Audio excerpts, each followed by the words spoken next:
తన యొక్క సేవల్ని విస్తృతంగా చేసి ప్రజా ప్రయోజనాల కోసం తన జీవితాన్ని అంకితం చేసి భారతదేశంలో ఉన్నటువంటి అసమానతల్ని వివక్షతని రూపుమాపటానికి కావలసినటువంటి మరి వనరులన్నీ కూడా ఏర్పాటు చేసి మరి ఈ లోకం నుంచి విడిచి వెళ్ళినటువంటి మరి మహనీయుడి యొక్క వర్ధంతి నేను జరుపుకుంటున్నాం. అలాంటి మహనీయుడు ఎవరంటే డాక్టర్ భీమరావ్ రామ్జీ అంబేద్కర్. అలాంటి మహనీయుడు ఆ పెద్ద గొప్ప దార్శనికుడు, గొప్ప సంఘ సంస్కర్త, గొప్ప మానవ హక్కుల ప్రదాత, రాజ్యాంగ నిర్మాత. మరి ఆయన గ్రేటెస్ట్ ఇండియన్గా ఎన్నిక కాబడినటువంటి వ్యక్తి. కాబట్టి ఇండియాలో మించిన వాళ్ళు ఎవరు లేరు.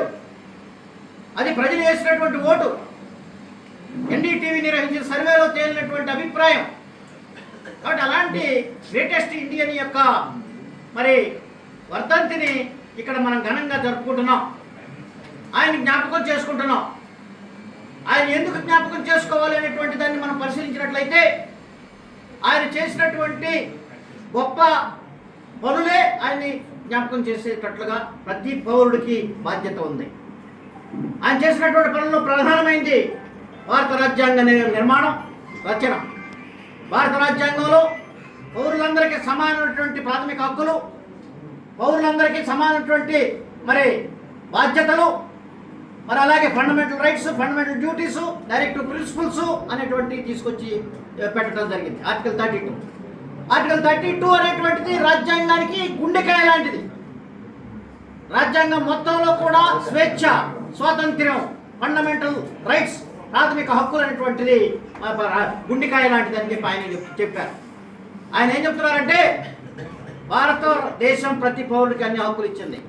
ఇది జీవించే హక్కు ఉంది, మరి అలాగే మరి జీవనం తన ఇష్టానుసారంగా చేసేటటువంటి హక్కు ఉంది, మరి అలాగే మరి అతనికి జీవనానికి కావాల్సిన సంపాదన సంపాదించుకునేటువంటి హక్కు ఉంది, చదువుకునే హక్కు ఉంది, ఉద్యోగం చేసే హక్కు ఉంది, ఆస్తి పొందే హక్కు ఉంది, ప్రయాణాలు చేసే హక్కు ఉంది, మరి ఆయనకి కావాల్సినటువంటి వాక్ స్వాతంత్ర్యం ఉంది.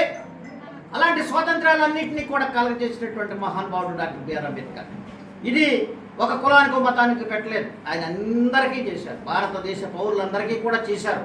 కాబట్టి అది రాజ్యాంగం. రాజ్యాంగం యొక్క స్ఫూర్తి ఏంటంటే రాజ్యాంగం ఇచ్చినటువంటి స్వేచ్ఛ, స్వాతంత్ర్యం, సమానత్వం, సౌభ్రాతృత్వం, అలాగే సామాజిక న్యాయం అనేటువంటి ప్రధానమైన మౌలిక సూత్రాల మీద ఆధారపడినటువంటి రాజ్యాంగాన్ని ఆయన పొందుపరిచి పీఠికలో రాశారు. కాబట్టి ఇవాళ సర్వసత్తాక ప్రజాతంత్ర మరి లౌకిక రాజ్యంగా భారతదేశం కొనసాగుతుంది.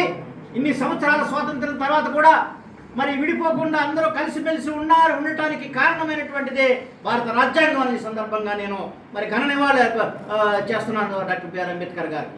ఎందుకంటే అలాంటి రాజ్యాంగాన్ని మన భారతదేశం మరి సమైక్యంగా ఉండే విధంగా భిన్న జాతులు, భిన్న మతాలు, భిన్న భాషలు, భిన్న సంస్కృతులు ఉన్నటువంటి భారతదేశంలో ఎలాంటి విభేదాలు లేకుండా అన్నదమ్ముల్లాగా కలిసి ఉండే విధంగా రచన చేసిందే రాజ్యాంగం. అలాంటి రాజ్యాంగం ఏ దేశంలో లేదు. మనం United states of Soviet Russia చూసుకున్నట్టయితే అది ముక్కలుగా విడిపోయి చిన్న చిన్న దేశాలుగా మారిపోయి ఇవాళ అన్నీ కూడా బలహీనపడిపోయాయి. మరి కాబట్టి భారతదేశం ఎప్పుడు కూడా ఇద్దరికి కలిసే ఉంది. కాబట్టి ఇది ఆయన సాధించిన గొప్పతనం. కాబట్టి భారత రాజ్యాంగం ద్వారా ఆయన మనుషులకు కావాల్సినటువంటి అన్ని రకాలైన హక్కులు కలగజేయడం జరిగింది. తర్వాత is champion of social justice. Champion of social justice అంటే సాంఘిక న్యాయానికి మరి ఊపిరి పోసినటువంటి గొప్ప వ్యక్తి. సాంఘిక న్యాయం అనేటువంటిది ఏంటి? సమాజంలో ఉన్నటువంటి వివక్షత, అణిచివేత, కొన్ని కులాల మీద, మెజారిటీ కులాల మీద ఉన్నటువంటి యొక్క స్పృశ్యత అనేటటువంటిది, అలాగే అంటరానితనం అనేటువంటిది, అలాగే సూత్రులనే నీచంగా చూడటం అనేటువంటిది జరిగింది కొన్ని వందల వేల సంవత్సరాలు భారతదేశంలో. అలాంటి సమాజాన్ని మరి మార్పు చేస్తూ రాజ్యాంగంలో అందరూ సమానులే, అందరూ ఒక్కటే, ఎవరు ఎక్కువ కాదు తక్కువ కాదు, పెద్ద కులం లేదు చిన్న కులం లేదు, ధనికుడు లేదు పేదవాడు లేదు, పురుషుడు లేడు స్త్రీ లేదు, కాబట్టి రంగు లేదు రూపు లేదు, ఈ రంగు తెల్లవాళ్ళు బ్లాక్స్ నలుపు వాళ్ళు అనేది లేదు.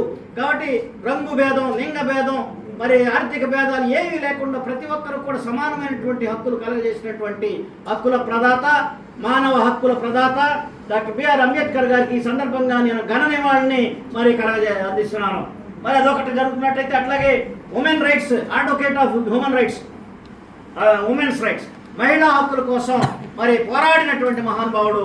హిందూ కోడ్ బిల్ ద్వారా మరి అనేక సంస్కరణలు భారతదేశ సమాజంలో వాళ్ళకి ఆస్తి హక్కు ఉండాలి, వాళ్ళకి ఆ తల్లిదండ్రుల నుంచి వచ్చే వంశపారంపర్య హక్కు ఉండాలి, అలాగే వివాహం చేసుకునే స్వేచ్ఛ ఉండాలి, తమకు నచ్చిన వాళ్ళని చేసుకునే హక్కు ఉండాలి, అలాగే నచ్చకపోతే విడాకులు ఇచ్చే స్వేచ్ఛ ఉండాలి అని చట్టాలను తీసుకొచ్చడానికి కావాల్సినటువంటి హిందూ కోడ్ బిల్లును తయారు చేసి ఈ భారతదేశంలో మహిళలు ఎవరికి కూడా తక్కువ కాదు, అందరికి సమానమే అనేటటువంటి సమానత్వాన్ని తీసుకొచ్చినటువంటి గొప్ప వ్యక్తి డాక్టర్ బిఆర్ అంబేద్కర్ గారు.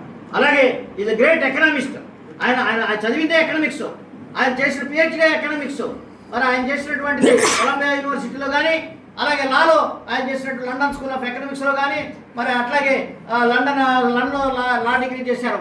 ఇవన్నీ కూడా ఆయన గొప్ప ఆర్థిక శాస్త్రవేత్త కాబట్టి ప్రాబ్లమ్ ఆఫ్ రూపీ అనేటువంటి బుక్ రాశారు. ఆ ప్రాబ్లమ్ ఆఫ్ రూపీలో రూపాయిని మరి బలోపేతం చేయాలని చెప్పడం జరిగింది. రూపాయిని ఒక మారక ద్రవ్యంగా మనం తీసుకోవాలని చెప్పడం జరిగింది. రూపాయి అనేటువంటిది విస్తృతంగా బలపడాలంటే Reserve Bank of India currency విధానాన్ని మనం ప్రవేశపెట్టాలని చెప్పి ఆయన Republican party Reserve Bank of ఇండియాని స్థాపించడం జరిగింది. దాని కింద అనేకమైనటువంటి బ్యాంకులు ఏర్పాటు చేయడం జరిగింది. కాబట్టి అంతేకాదు ఆయన చేసినటువంటి ఆర్థిక సంస్కరణలో ఫైనాన్స్ కమిషన్ అనేటువంటిది కూడా ఆయన ఏర్పాటు చేసిందే. ఫైనాన్స్ కమిషన్ ఏం చేస్తుందంటే పంచవర్ష ప్రణాళికలకు కావాల్సినటువంటి ఫైనాన్షియల్ ఆబ్లిగేషన్స్ అన్నింటినీ కూడా క్రియేట్ చేయడం జరుగుతుంది. కాబట్టి ఇవాళ మరి దాన్ని ఇప్పుడు ఏదో మా పేరు మార్చారు కానీ ఫైనాన్స్ కమిషన్ క్రియేట్ చేసింది అంబేద్కర్ గారే. అలాగే ఎంప్లాయ్మెంట్ ఎక్స్చేంజ్ క్రియేట్ చేసింది అంబేద్కర్ గారే. పవర్ గ్రిడ్ క్రియేట్ చేసింది అంబేద్కర్ గారే. అలాగే మరి ఇంకా ఈ యొక్క నేషనల్ ఇరిగేషన్ కమిషన్ అనేటువంటిది ఏర్పాటు చేసింది ఆయనే. దాని ద్వారా ఈఎస్ఐ ఏర్పాటు చేసింది ఆయనే. కార్మిక రంగంలో అనేక చట్టాలు తీసుకొచ్చింది ఆయనే. మరి 12 గంటల పని గంటలు ఉంటే 8 గంటలకు తగ్గించింది ఆయనే. మరి అలాగే బీమా క్రియేట్ చేసింది ఆయనే. రిటైర్మెంట్ బెనిఫిట్స్ తీసుకొచ్చింది ఆయనే. పెన్షన్ స్కీమ్ తీసుకొచ్చింది ఆయనే. అలా ఒకటి కాదు అరగదు ఆయన చేయని సంస్కరణ అంటూ ఏం లేదు. భారతదేశం గర్వించదగినటువంటి మహనీయుడు ఇవాళ వర్ధంతిని జరుపుకుంటున్నాం. అలాంటి మహనీయుడు స్థాపించినటువంటి పార్టీ రిపబ్లికన్ పార్టీకి నేను ఈ రాష్ట్ర అధ్యక్షుడిగా ఉంటాం గర్వకారణంగా చెప్పుకుంటున్నాను. మా సభ్యులందరికీ గర్వకారణం. కాబట్టి మా యొక్క పార్టీ సభ్యులందరికీ కూడా నా యొక్క జైభీములు తెలియజేస్తూ సెలవు తీసుకుంటాను. డాక్టర్ ఉప్పులేటి దేవప్రసాద్ గారి నాయకత్వం వర్ధిల్లాలి. డాక్టర్